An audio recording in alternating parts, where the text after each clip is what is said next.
New on Curiosity Stream. Just because it hasn't been done before doesn't mean you can't. Watch Earth's greatest minds forge our path to a better tomorrow. It's engineering the future. And Jaws, Star Wars, The Godfather, E.T. The biggest movies have even bigger music. From King Kong to The Dark Knight. See how musicians scored Hollywood's greatest hits on great film composers' music of the movies. Watch now on Curiosity Stream. Annual plans are $20, just $1.67 a month. Visit curiositystream.com. Oh, fiddlesticks! What, Wilbur? We just got hit and I think my back has all been out of shape. You gotta talk with those whippersnappers at the Advocates Law Firm. They're the best injury lawyers around. What? Pipe down, Clarence! Abner's telling me about the lawyers and the advocates. So what happened to you, Abner? I was walking across the street with the light when some young punk came screeching around the corner. I lost a toe. What? Shut it, Clarence! If you get injured, the advocates get results. AdvocatesLaw.com. What's up? It's your boy, the Ted Smith. Thanks for listening to the Men's Room Daily Podcast. Want more? Check out the greatest podcast in all the land, The Podcast. Be sure to subscribe and listen to a brand new episode every Tuesday night. We return to the Men's Room with Miles and Thrill. 99.9 KISW. Your guess is as good as mine on the way to categories, your favorite athletic shoes, and our favorite quarantine foods. We'll do your guess is as good as mine right after random question. 206-421-ROCK. Random. Hello, Levi. Welcome to the Men's Room. Hola. Hola. Levi, what's happening, man? Gentlemen? We're doing great. How are you doing? I'm excellent. Okay. So, we got a week to go here. We know what's happening Sunday. What are you doing for the big game? What are your Super Bowl plans? I know you got something figured out. Wow, that's actually a great question, my guy. So, when the pandemic happened, I lost my job. I was a server down in Auburn, and I worked at the Auburn Dave & Buster's. And it's actually going to reopen this Friday.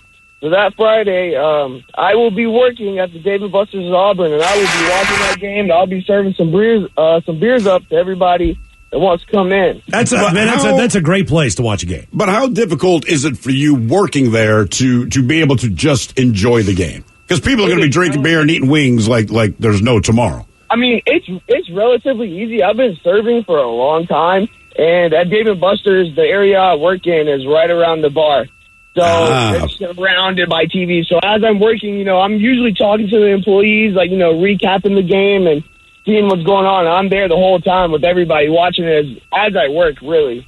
Okay, so you kind of have your own, even though you're working, which sucks. Yeah, but you got food and beer around. I can't think of a better place to do it. I will say back in the days when I was working in restaurants, and this is mid-'90s at this point, and during this time, the NFC Championship game let you know who was going to win the Super Bowl. It's either the 49ers or the Cowboys, period. So I had to work one Sunday, and I'm begging the boss, please, please, please, can I have off this day? And honestly, I want to watch this game because it doesn't matter what happens in the Super Bowl. Whoever wins this wins it, right? And she's like, man, I hear you, but we're going to open. So I convinced her to let me, and this is back when TVs had the big fat back. Right. I got a shopping cart, put that bitch in the shopping cart, wheeled it about half a mile to work, plugged it into the kitchen, and we watched it back there. Nice. Yeah. Okay. It sucked because I had to bring the whole goddamn TV, but I was like, I can't miss this game, and I know, because food is something we talk about in here all the time. Matter of fact, last week I was even telling Ted, I was like, look, man, I've already started visualizing and thinking about what I want to eat on Super Bowl Sunday. Is there anything that you've already kind of figured out that's got to be on the menu? I don't know. I'm thinking crab dip. Look, here's the thing. Honestly, Ted said today, hey, I'm thinking about making sausage dip for the Super Bowl, but what I'm going to do is, because look, none of us plan on eating healthy, so I was going to bring the rest in on Monday. All right. And my thought was, just like we did around Christmas, maybe a bit of a dip trade. Like, why don't you make it on Friday? And then bring it in and swap it for some crab dip. Well, no, he's going to eat it. Because I still want to eat some at Super Bowl. Sunday. Well, yeah. And then on Monday, we can do a little trade-off for my leftover crab dip. I'll eat some of his sausage dip. Okay. I think you make too much, and then, on Friday, you kind of hand it off, so you can each have a little bit of both. No, I'm going to wait till Monday. Wait till Monday. Okay, so crab dip's on the menu. Ted, obviously your world-famous sausage dip. What else? Well, it depends, because I had invited somebody over, but their child is sick. Okay. So that might take off. off. Leave the kid home. Right. But I think what were they going to bring? What was it, basically, the reason you invited them was the devil's on horseback. Also, now they can't come. Yeah. So, right. But I'll probably, I'll make the sausage dip and then Geez, I'll probably still make an onion dip, and then I'm going to order a pizza. Bacon-wrapped jalapenos. Yeah, but you know me, man. I don't like the jalapeno. No. Here's the trick. Is it because of the heat? Yeah. All right. So what we have discovered.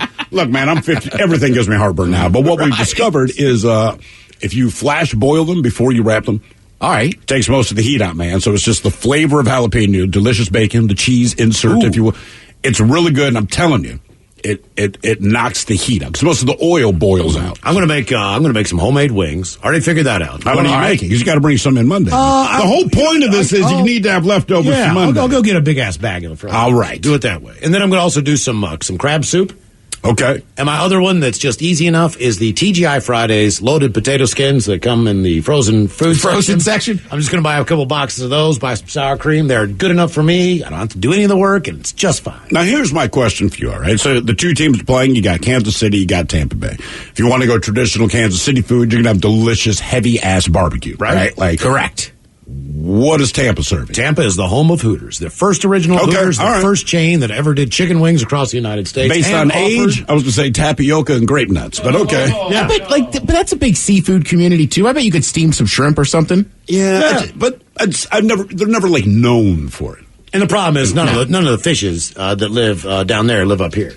It's not like you can go get like snapper, flounder, grouper. I guess you got to pick up not the fish. Fresh. And Super Bowl always has a ton of like snacky stuff. Mm-hmm. But for whatever reason, I think almost every Super Bowl I try to get pizza at some point. And do you get it delivered? Yeah. And is it fine? I mean, like, as far as the weight, do they say it's going to be 50? Oh, no. Sometimes it takes a long ass time. It's Super Bowl Sunday. That's why you have the other finger foods. Or I like to call it dude tapas. Like, if guys opened a tapas place, it would basically be Super Bowl food, right? Your devil's on horseback, crab dip, sausage dip, that kind of stuff. Not like olives wrapped in blah, blah, blah. That's called a garnish. Well, it's also, it's almost like you're cooking for yourself on this one. Yeah. I mean, it's just your immediate family. It's not like anybody's having a Super Bowl party or anything like that. Right. That sucks, because everybody normally brings a little bit of something. You get a little bit more variety. That's why Monday is going to be so great, Miles. We're going to do it like the day after potluck. I'll bring in my world-famous French onion soup dip, and then that's what I'm saying. And we can all trade it off. I'll get a little sausage, you get a little French onion, maybe some crab dip. French onion soup dip? Yes. Basically, I take the French onion soup packet that you would put and make soup with, and instead of doing it and throwing in a hamburger like you do, I throw it into a thing of sour cream and mix it, and then let it set overnight. It's a very complicated recipe. I make that dip all the time. Yeah, it's like the Smith family recipe. But you're not making it this time. You're making the sausage dip. Did you not listen? I said we're making a sausage dip and an onion dip. You're making both. Yeah. I don't have anything. And see, someone here, they point out something really good. It says, I thought you guys took the Monday after the Super Bowl off. Normally, we do. But, again, without all the big-ass parties, probably will not get nearly as drunk. Make no mistake about this. The Monday after the Super Bowl is a day of recovery. Yeah. That's why we take the day off, because we get smashed, but we're always at different parties doing our thing. Yeah. This year, hanging out with the kids, I'll have indigestion. Right. I'll be bloated with all the sodium that I plan on consuming, and I'll be a little hungover, but not super hungover. I don't have a friend coaxing me into doing another shot. That's the difference. Yeah. Because it's harder to sneak it around the wife than your friend coaxing you. But I mean, I'm not, if I was around friends, be like, let's get back in. Those are pretty tasty. By the way, somebody points out Papa Murphy's. That's what you do for pizza. You just pick it up. Take it back. That's pretty smart. Yeah, I have done that on Super Bowl. Well, the reason we asked, are you doing a little Super Bowl party there? In a new poll, 23% of people said they will be watching the Super Bowl alone because of the pandemic. And 8% say they are going to attend a virtual party. All right. Fewer than 1 in 5 adults plan on hosting or attending a gathering this weekend. Only 28% say they're either very or somewhat likely to watch with others outside of their household. Even so, 26% say they're more excited to watch this year due to the pandemic, which seems weird. Maybe not everyone enjoyed the social strong-armed partying thing. Either way, that said, people say they are less excited this year because they typically do have a party, and they do get together with people. They polled 2,000 American sports fans. In another poll, by the way, everyone from avid fans to non-fans said this Super Bowl would be less exciting than in previous years. And this won't be a shock. Avid fans are far more likely to say they'll risk going to a Super Bowl party than non-fans. That makes sense. But I would have to say, as far as the game being played on the field, I'm looking really forward to this one, man. This is the best matchup possible, right? Yeah, well, even last year for me, I went to brunch with some people, and then I sat at home and watched it with one buddy. It was like I was preparing. Yeah, there's nothing wrong. Prepared for COVID. Some more suggestions for people. Says, I smoked my poppers at 300 degrees with sweet heat bacon from QFC. Just remove the seeds to turn out perfect. Someone else says, Miles, veggie corn dogs, veggie dogs, fudgesicle, bananas, and corn and cob. Ted, if you boil the jalapenos, please don't get any of the water on you. Hashtag experience. Ted will not be making it. It'll be made in my home. Oh, I my won't be bad. making it. I didn't realize you were making them. I thought I was supposed to make them. Yeah. No. I'm to convince the wife. She loves them too. Like, just make more than usual. Plus, I know we have an S-ton of jalapenos sitting in the fridge right now. Pizza dip with garlic bread. Ooh, pizza dip. Someone else says, as far as Papa Murphy's go, they said, dude, make room in your refrigerator on Saturday with your Papa Murphy's. Then on Sunday, it's already there because obviously they're going to get crushed that day. I've been to a Papa Murph's when the Seahawks were the Super Bowl. That was a long line. But it's Papa Murph's. They worked you through. Yeah. And someone else says, can you please share Super Bowl recipes on air or podcast, especially Top Chef Ted? Yeah, we'll talk about them Thursday. I mean, look, this week's easy. Meat and Potato is going to be about Super Bowl foods. Make no mistake. Okay. We're going to make those hot dogs, do you think, or we should save those for another Cook time? them. Let's make some hot dogs. We got the hot dog roller. We got a brand new hot dog roller. It was sent to us from a fan in Australia. Yes. The guy's on the other side of the world, and he managed to get a hot dog roller. We have another listener down in Tacoma, I believe, and he sent up a can of Skyline chili. Yes. Which is what Cincinnati is known for. And since Cincinnati will never even get close to the Super Bowl, this is the closest they will ever come to participating. They've been. Yeah, exactly. They lost both. Right. Well, They've been. They've been. Like, ask Detroit or Cleveland. That's a good point. It's been a long time since they've been, right? I don't think Cleveland or Detroit's ever been. They've never been. I want to say since he last was time with 85. Montana? Yeah, they played the San Francisco 49ers, quarterbacked by Joe Montana both times. And I know at least one of the times they had the lead in the fourth quarter, and Joe Montana did, but Joe Montana does. I think they may have had the lead in both Super Bowls at some point, and Joe Montana just systematically dismantled. It's John Taylor. They win the game. Random. Sorry to giggle. Hello, Dave. Welcome to the men's room. Good afternoon, gentlemen. Hola! Dave, welcome to the program. How are you, man? Not too bad, man. Hey, by the way, I just want to comment on nicknames you guys were talking about earlier. Yeah. My last name is Eggers, Eggers. And when I was a young kid, I was known as Egghead. Until the kids figured out that meant that you were smart. And then I just became the Eggman. So you were too dumb to deserve the nickname Egghead, huh? No, I wouldn't say that because I ended up completing my career and graduating as a chiropractor, and then until we moved up here, I was known as Doc. Well, we could use your ass in this room for sure, man. We're all bitching about our aches and pains before we started the show. By the way, I'd have called you Huevos, but that's just me. Mm-hmm. All right, let's go with this. Let's go with this random question. What would you say is the grossest thing that you have ever touched? What is the grossest thing that you've ever touched? Oh, well, like I said, going back to my years in college studying chiropractic, I've been a part of teams that have dissected 3 cadavers. I mean, how much do you have to touch them? Are you like getting in there? Oh yeah, no, you're taking the skin off. I mean, it's good because it leads you to understand about the human body. You know, pulling on muscles with tendons that move something. I understand the educational value of it, but like when you're peeling the skin off, does it? When you if you see a horror movie or something, and they always add sound effects, but when you peel the skin off, like in my mind, it sounds like, I don't know, if you're pulling a piece of saran wrap off of the roll. Right. I mean, is that the kind of sound it has, or what? I wish it was that simple. Oh. It's a lot of work. In fact, we were joking about it because we're in a refrigerated room, and there's 10 bodies in there, and we've got the whole class up in teams, on each body, 6 people on each body, and you're doing it. And the team next to us had this black guy that was there, and they pulled the drape back, and this guy was hung. Even in death? Yes. Yeah. I know. We were like, oh, my God. Well, okay, let me ask you a question.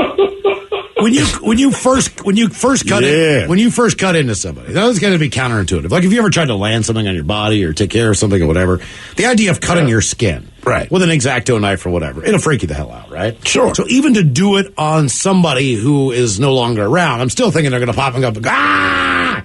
You know what I mean? So like even to cut into a cadaver, that would be a tough physical thing for me to get past. Just the idea of taking a knife and opening up another human being. No, it is. It's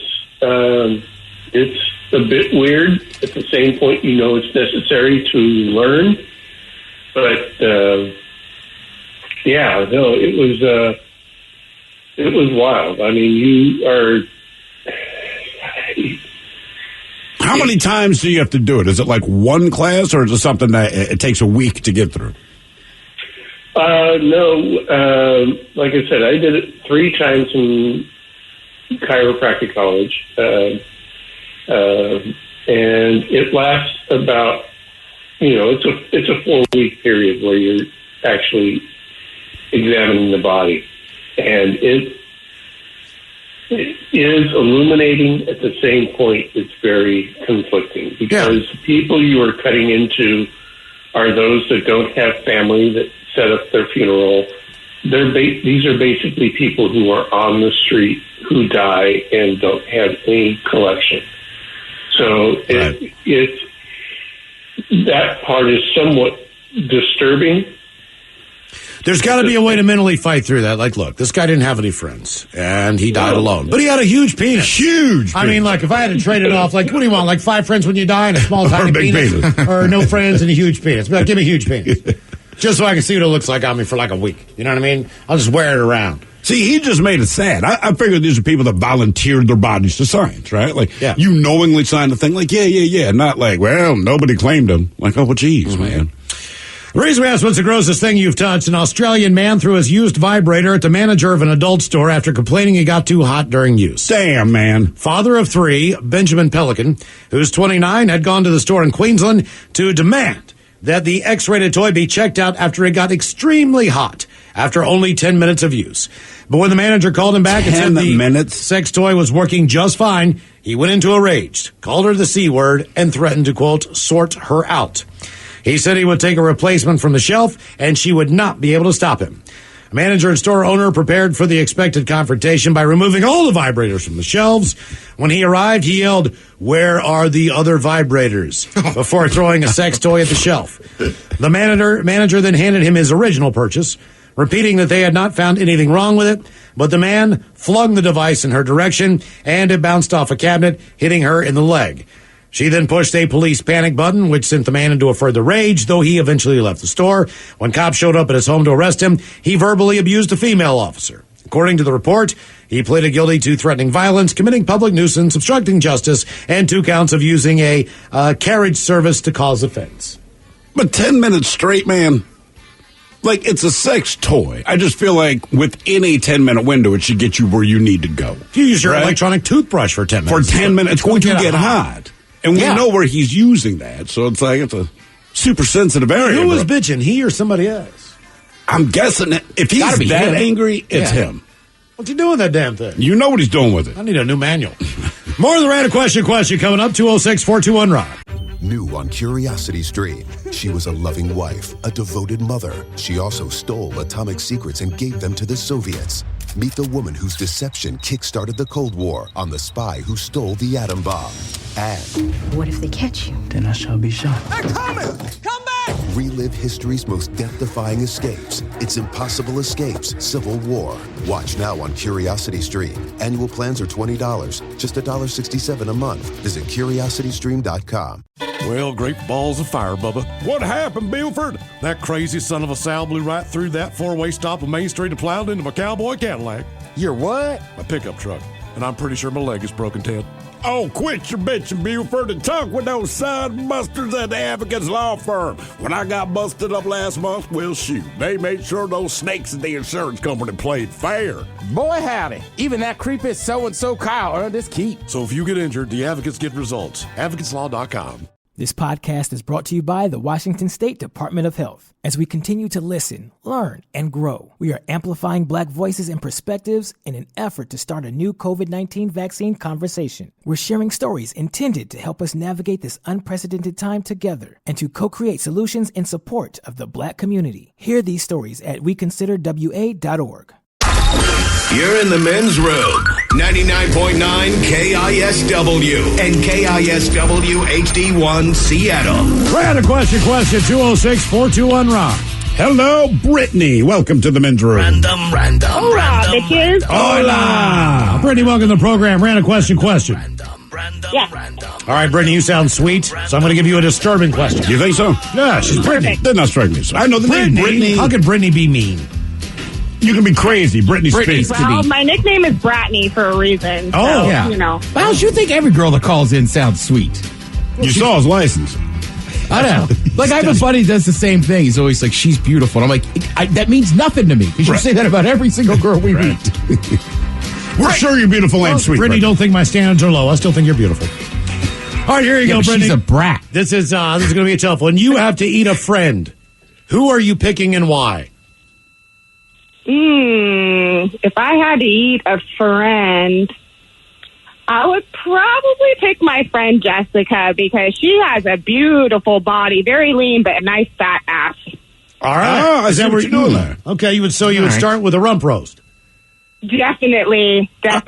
I agree 100%, man. I mean, that's it. Ted and I have the agreement. We're in a plane crash. We survive. Sleep with one eye open, bro. Because when we get down to it... You're going after Ted's butt? Not his butt specifically, but we agreed I got to shave him and cook him. Oh, yeah. Because it's like, look, we're in a plane. You want to eat as few people as possible, right? I would think that's our goal. Mm-hmm. But you always think about that movie Alive, right? You got to eat somebody. It's like, Ted, I love you, but I'm going to eat you. Yeah. What do you think is the choice cut? Actually, probably the butt, right? Yeah. Butterfly. On anybody, right? I would think their butt. Love handle? Ooh. Yeah, but that's fat. I mean, mine are. Yeah, but if it's a slow cook, then the meat that we get out of your fat burning off would be really Miles is actually pretty delicious. Oh, and like tender. Like the cap on a brisket. Yeah, exactly. All right. Okay, fair enough. Yeah, we've already mapped this out, man. Do we know who Armie Hammer is? You guys heard of the actor Armie Hammer? Yes. I have in the last week. Yeah, I didn't really know about him either until... his career almost crashed and burned. I want to say he played the Lone Ranger in the terrible Lone Ranger movie that came out with Johnny Depp a couple of years ago. Oh, yeah. Like that movie. All right. That movie. Nobody even went to see it. Right. People walked out in the credits. You know what I mean? So. Well, his latest ex-gal pal says the romance was like dating a wannabe Hannibal Lecter. As the Hollywood star's idea of pillow talk was fantasizing about which of her body parts he'd like to roast and devour. He said to me he wants to break my rib and barbecue it and eat it. F, that was weird. But you never think about it again, she said, of overlooking the odd behavior. He says, I want to take a bite out of you. If I had a little cut on my hand, he'd like suck it or lick it. That was pretty weird, but that was as weird as it got. But either way, that's a strange pillow talk conversation to have. In another interview, by the way, he allegedly describes himself as 100% cannibal. 100% cannibal? Yeah. So you're not eating anything but people. Another one who dated Hammer said he likes the idea of skin in his teeth. I mean, we all have our thing, man. And look, I just don't know that I would share my cannibalistic fantasies with my girlfriend. Yeah, that's... if she's specifically the person I'm talking about eating. That's all. His behavior turned obsessive, they say. Blah, blah, blah. It wasn't safe. He kind of makes it like I'm going to teach you things. I'm smarter than that, but where I was during that time, I knew. I knew something wasn't right about him. He is not well. So, yeah. He's had some issues. Was he drinking? Was it? There's something like he's not really on my radar, but like Ted said, you keep seeing his name pop up in headlines, and it seemed Charlie Sheen-ish, where he's always under the influence of something when he chooses to do an interview. So whatever he says is inane. But I had not heard about this.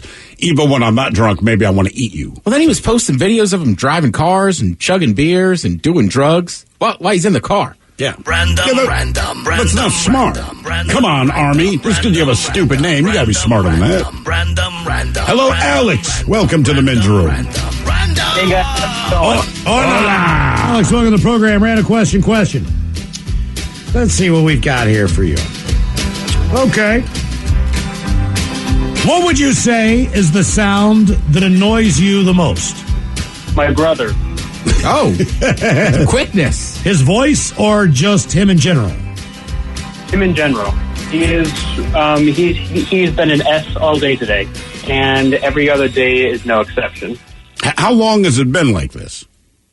Well, we've been in this area of California since 2013, so about since 2006. Jesus, man. Do you guys live together? Sadly, yes. Okay. Is he older or younger? He's younger than me. However, I cannot tell you how old he is because I stopped keeping track a long time ago. So you really despise him to the point of not even wanting to be around someone, but yet you live together. We're not financially independent yet, so for the time being, we still live with our parents. However, but I mean, I would guarantee you anything that if you would be wishing for someone to kill you within 5 minutes of being with him alone. What is it about him? What is it about him? He won't shut up. He tells you about things that you already know that he thinks you know nothing about. He's arrogant. He's self-absorbed. And he just basically believes the world revolves around him. All right, is he dating anyone, or has he dated someone? I hope he never dates anyone ever. Okay. How old are you? I'm 21. All right. Does the sound of his voice annoy you? Absolutely. In fact, I think the sound of kittens being fed through a wood chipper is more appealing than him. Okay, good. I've never done that, but I believe you. All right. I haven't had that on my relaxation tape. Well, it sounds like you've got a reason to work toward maybe getting out of there. Yeah. I mean, I currently do have a job right now, but he thinks he's going to be a millionaire. But considering the way he spends money, I bet you anything he'll die at 30. Where did you say you lived in California? Morgan Hill. Okay. So just out of curiosity, you're in Morgan Hill. What's a one-bedroom apartment cost? In Morgan Hill, I would maybe guesstimate somewhere upwards of between $500,000 and $800,000 a month. You mean 5,000? He lives at home. He has no idea. Okay. Yeah, 500,000 a month. I mean, that's if you are not Richard Branson, I'll rent my place out for that. If you're willing to pay me that, I'll pack up my family and move the hell out. See, if you're going to give me $500,000 a month. If I hated my brother that much, I'd have a general idea of what possibly I could do. I would have checked all the friends' couches that I have. Absolutely. I would do just about everything that I could to hopefully figure out a way to get the hell out of it. But I appreciate that there was zero hesitation when you asked the question. He did not he did not Hall. He just said my brother. That was it. Any sounds in particular that drive you guys crazy, make just annoying? Yes. And I mean, it's the dog when they're licking their junk, man. And it does not matter the dog. It does not matter the time of day. It's just it absolutely. Maybe it's because I know what they're doing. Maybe it's just a sound, but like I hear that and I get angry. Okay, Ted, is there anything that upsets you? I mean, gives me I don't like the sound of frozen things rubbing together. What do you mean? Like if you're pulling something out of the freezer. Okay, all right. You have two containers and that just sound kind of gets me. All right. That's I don't know. I'm trying to think of there's certain people's voices. Absolutely. Right? Remember on Friends, what was it, Janice or whatever? You just heard her voice. I think it was Fran Drescher. Oh, that was God, her thing. right. Just the way she talked. And then this will sound really terrible, and I'm only saying this because I have a niece who's 18. I struggle, if you got to sit in longer than a 5-minute conversation, even 2 minutes with a teenage girl, they just, I don't know how to explain their voice, but they all sound the same. I know what you mean, yeah. They sound like they're annoyed and you're an idiot for even saying, just talking to them. I'm just you're too old to know what the hell's going on. Right. That's pretty well what it is. That's what I've discovered being a father anyway. I think the garbage trucks that back up at 6 a.m. Sure. On Friday morning, they get the recycling and the trash out of the apartments and the bars and everything. I don't know what the hell they're dumping. There's nothing open. I mean, what are they putting in there? But see, to me, the sound doesn't bother me. It's the time that you hear the sound. And that's why the number one thing... So if you do it at 5 a.m, any sound pisses me off. The sound of my dog licking her junk, it could be high noon. Mm-hmm. I could be having a good time. The sound itself is I'm going to kill you. I think the sound of my... the alarm on my phone. Sure, but alarms are specifically designed to irritate you. But it's not. It's like that doodle-doo-doo-doo-doo. It's just when I hear it, I'm like, what? Why did I set this? What do I have going on today? Why am I... Oh, I'm playing golf. Cool. but it takes me like 5 minutes, you know what I mean, to finally figure out why I've got this thing set. And I hate waking up, and I love my sleep. So that's the sound I think that just annoys me the most. Like, you've got to be kidding me. It feels like I was asleep for 5 minutes. Now, it's been 6 hours. But it still feels like 5 minutes. People here say chewing with your mouth open. Sure. I don't think anyone likes the sound of hearing other one's saliva breaking down food. Someone chewing their fingernails. And I like this one. The emergency alert broadcast test. Well, it's supposed to get your attention. My kids, about a month ago, man, they're watching TV. I'm not watching TV. So I don't. They both walk out of the bedroom and they go, Dad, the TV is doing something weird. I'm like, what do you mean it's doing something weird? And they said it's making a weird sound. So I'm thinking they've broken something, you know what I mean? You always assume the worst. And I go in, and it's an Amber Alert. And it is like, it's designed to get your attention, right? But at their age, they're like, it freaked them out. They had no idea. And then you have to explain what it is, and that became a whole different conversation. I'm like, well, that's an Amber Alert. They're like, what's that for? I'm like, well, if you're kidnapped, who would kidnap? No, not you. Mm-hmm. You're not being kidnapped. Right. They don't set the alarm to let you know that you're about to be kidnapped, guys. This is because someone else was kidnapped. Sure. Then you get why would they kidnap? Mm-hmm. Guys, I don't know. It's not good. That's why they have the alarm. Here's all they need to know. I love you because I'm your father, and your mom loves you because she's your mother. So it'll be one of the two of us. If we did not love you, if you weren't our children, we would not love you, and we would not care about you at all. But some people out there are so crazy that they actually like other people's children. Yeah, but 90% of the time. I know. And that's the horrible family member. Because they say, well, who would do that? I'm like, you know what, honestly, one of the parents, guys. Now we're down this because the goddamn TV made the weird sound. Yeah, it's all about custody and weekend people. Weekend dads, weekend moms. It's normally how things go wrong. See, but you can understand that one. You're right. It's the people that, well, the woman was in that maternity ward and took someone else's screaming. Look, man, I love my kids. Make no mistake about this. When you hear babies screeching and crying and all that, when they're my kid, I will deal with it. If it's your kid, I will not. I would be the last person to kidnap someone. Like, I'm not putting up with anyone else's kid. There's no freaking chance. If you're from a separated family, you know if your dad drove you back home to your mom's house or you met in a Target parking lot. Right. That should explain all you need to know about the dynamic of, Right. When you're meeting in the parking lot, they're not getting along so well. Yeah. You just get dropped off at home, you're fine. I would say this past summer, helicopters. Based on what you were doing. Yeah, just where I lived. God, I mean, there were 2 or 3 a night, weren't they? Constantly. Yeah. Did they ever go away? Or was it just a constant? Just constant. And when you're sitting under it, it's just a different sound. Let me ask you a question. Don't you think from an economical standpoint, let's just say that these are not, let's say they're police helicopters. Let's say they're... Some are just Como 4, whatever. Yeah. Wouldn't they be more beneficial to park 5 blocks away from the incident and then basically throw a drone up into the air and be able to get a little bit closer and get the shots that they want and just do it that way, or somebody going to fire that thing out of the sky?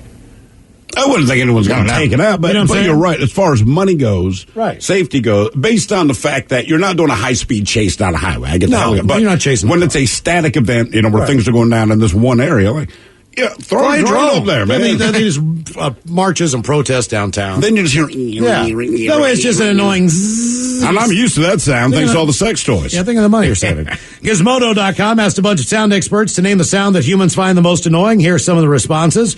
Voices of people you've been stuck with during the pandemic. That goes back to the caller. Yeah. A loud artificial heart valve, which creates a loud permanent sound coming from your body even when you're trying to fall asleep. I don't know what that sounds like. I don't know and I'm glad I don't. Chalkboard scraping, things our neighbors do that we can't control, like construction or throwing a party or using a leaf blower at all times. The number one thing is vomiting. And I would say even more so than that, your cat vomiting. That is the one that wakes me up, man, no matter what. Because cats don't just get it over. Like, if you have to puke, you get the mouth sweats, you get to the bathroom, and there's the pomp and circumstance of actually doing it.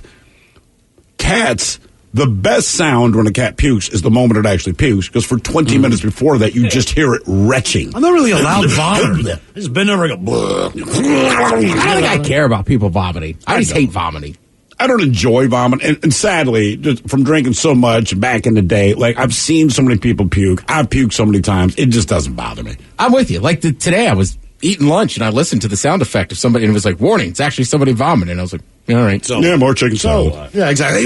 For me, it's not the vomiting. It's the leading up to the vomiting. It's like you're sitting there, your mouth starts to sweat, you're like... Here we go. Oh, man. Can I swallow this through? Can I fight it? What's going to happen? Last time that happened to me, worked my way through it. No big deal. Didn't throw up. So I felt pretty good about that. 10 minutes go by, and I'm like, I got to throw up. Yeah. So that's like, what did I eat? Mm-hmm. My stomach goes upside down. Someone here points out unboxing styrofoam. You're right. That is a terrible sin. As you're pulling it out of the box. Yeah, that one does suck. Styrofoam sucks all the way. This is what I hate about styrofoam. One, they don't want you to throw it away. You can't recycle it. All this What do you crap, do with right? it? I got a bunch of those peanut shells in the box. What do you want? And then, like if you get the peanut shell, I don't know what it is about static electricity and styrofoam, but there's always that one, you'll shake your hand and this goddamn thing keeps sticking to it. You flick it, it'll go 3 feet away and come right back like Spider-Man's web. And I'm like, nobody likes styrofoam. It's also the closest thing to a Cheeto, though. Which is random. And really, if they covered them in dust, then we would just eat our styrofoam. Seriously, we could just spray paint those orange and put them in a bowl. People go eat them. Like, what is this? Oh, it's styrofoam spray painted orange. But don't worry about it. Cheeto. If you can't tell, keep eating. Hello, Justin. Welcome to the men's room. TB12. Hola. Justin, welcome to the program. Ran a question. Justin, are you a parent? Yes, sir. How many kids do you have? I got one. And how old are they, if you don't mind me asking? He'll be 2 in May. Okay. Well, you don't know a lot about him so far, but judging by his disposition or anybody else's, would you be willing or afraid to get into the car with a 16-year-old driving? Ooh, 16-year-old me? Hell yeah. I would not get in the car. You would not. How many cars did you wreck when you were 16? Oh, let's see. I ran the minivan into the garage door trying to back out, but I went forward. Way to school one morning, I backed out the driveway, and a truck clipped the back of my car. I fell asleep on the way home from a rave and hit the Jersey barrier. Well, at least you have the excuse of having been to a rave. Now, who isn't tired after when a you rave? were 16, because all states are different on their laws. Here in Washington State, were you allowed to drive with a friend in the car? Allowed? In other words, legally. Legally. Isn't there some law that, like, for the first 6 months or a year or whatever, it's only your parent or guardian? Or Something you're not supposed to be driving with another 16-year-old. Right. Maybe that's wrong. But either way. Okay. I know for a fact I was terrified when my daughter started driving. I've got one daughter that I knew could be a NASCAR champion. I've got another daughter that I was thinking, oh, my God, I hope she can just pay attention to the road. And she's a great driver now. Don't get me wrong. I was just scared knowing their dispositions. I've got one that would drive the speed limit, and now I have one that would drive whatever limit she finds appropriate. I have one who I believe, and granted, we're not there yet, but based on the experience I've had so far, I might have to forbid it. And it's just like, look, baby, if you just want to be dead, there's another way. But you should not be behind the wheel. Because of an attention thing? Everything. Just name it, man. If any attention to detail must be applied, it goes south real quick. And like the difference, and you know this, when you're driving a car, this is a heavy machine that you are operating, and you need to pay attention. And you rarely express that you're paying attention to anything or following directions. Not that they're a bad person, but as far as just staying focused, like, oh, no. And the other thing is, other drivers don't deserve that. Like, they don't deserve how bad you're going to crash into them. They're just trying to go somewhere. And here you would be with your la-di-da and smash into them. Yeah. You got a heart of gold, but my daughter sent me a picture of her rear view mirror, side mirror, hanging off her car. She's like, what do I do about this? And I said, well, you need to get it fixed. Fix it, yeah. Number one, you got to fix it. Well, who's going to pay for it? Like, well, I'll pay for it, but I need to know, how did this happen? Well, what's going on? She's like, I don't remember.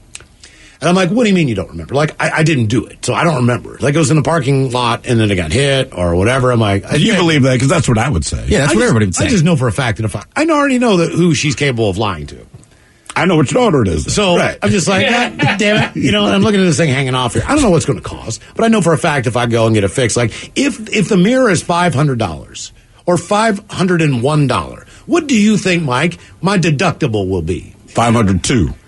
$500. $500 even. It never fails. Like, you want to fill out this paperwork and get $1 back? Like, no, you guys, I don't. And that's exactly how it's going to go down. So right now, she got a mirror hanging off the side of her. You still haven't fixed it? I'm not driving. I'm like, we can't leave. You know what I mean? Like, hell, I drive down there just to see her for the weekend. Driver's side or passenger side? Driver's side, the one you probably need more. She probably needs that. I know she does. But trying to get she needs to remember how it happened. That'd be my deal. Trying to get a 20-year-old to go to a repair shop and get her car fixed is not an easy task, I've learned. Yeah, but I mean, like, she's going to get pulled over. I know that. Like, tell her to take it to the damn shop. He knows this. Right. This is the thing with kids. Yeah. You can tell them anything you want, and you will be proven right, but they don't believe you until the trouble hits. Like brush your teeth. The reason we asked, would you be afraid to get in the car with a 16-year-old? A new survey asked people if they'd be afraid to get in the car with the driver that was their 16-year-old self. And 53% say they would be absolutely terrified to get in the car with himself at the age of 16. Survey also found that 1 of 5 people got into an accident while they were learning to drive. I find that number to be pretty low. I think I got into 2 accidents when I was 16 years old. 1 in 5 admits it. And the most common driving teachers are your dad, a friend, a sibling, an actual hired driving teacher, and your mom. So that's who. Yeah, that's about right. That's who gets it through there. It'd be weird if it was somebody else. I mean, like, who? The neighbor? Right. Dude from the bar? Yeah. Your guess is as good as mine in the way category shoes and our favorite quarantine foods. You are listening to The Men's Room. New on Curiosity Stream, she was a loving wife, a devoted mother. She also stole atomic secrets and gave them to the Soviets. Meet the woman whose deception kick-started the Cold War on the spy who stole the atom bomb.